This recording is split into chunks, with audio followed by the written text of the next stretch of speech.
My name is Lisa Saiman. I'm a pediatric infectious disease doctor, and I work at Columbia University in New York City. And I've been studying the infectious disease parts of cystic fibrosis for the past 25 years. We believe that people with CF are so susceptible to lung infections because of the basic genetic defect in CF, that is the abnormal cystic fibrosis transmembrane conductance regulator. Having that abnormality allows mucus to build up within their lungs, and then that mucus actually becomes infected by different organisms that in ordinary people we're able to clear out and cough up, but in people with CF, those germs actually get stuck within the thick mucus. The types of infections that people with CF get actually varies with age. For example, the most common organism in young people, that would be young children up until teens, is an organism called Staph aureus. While Pseudomonas aeruginosa can occur in very young infants, it actually increases in frequency until about the age of 25, when about 80% of people with CF are infected with Pseudomonas aeruginosa.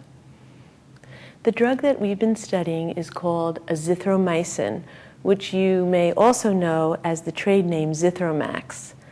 This is an antibiotic that is frequently used in people that don't have cystic fibrosis to treat, for example, ear infections or sore throats.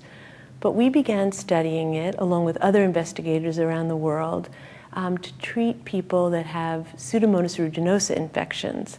But it's an interesting drug because it isn't actually used in the traditional way that an antibiotic is used, because it doesn't actually kill Pseudomonas aeruginosa.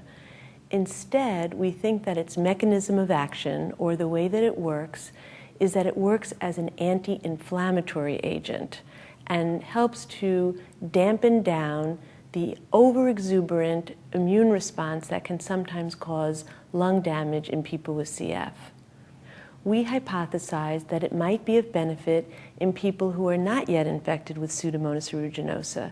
So the follow-up study that we've now completed is to study azithromycin in children and adolescents between 6 and 18 years of age who are not infected with Pseudomonas aeruginosa. We found that azithromycin reduced the number of pulmonary exacerbations in the children treated with azithromycin compared to placebo by about 50%. It also led to an improvement in weight gain. We're very excited by this trial, needless to say. Reducing pulmonary exacerbations is very, very important. We also showed that we reduced how many oral antibiotics the people in the azithromycin group were given versus the placebo group. That's very important also because the more antibiotics that people take, the more likely their organisms are going to get resistant. So if we can reduce the amount of antibiotics taken, that could have a great benefit. I've been studying CF for over 25 years, and until recently, I never felt like there would truly be a cure until now. And knowing that we are developing agents that could correct the basic genetic abnormality is incredibly, incredibly exciting.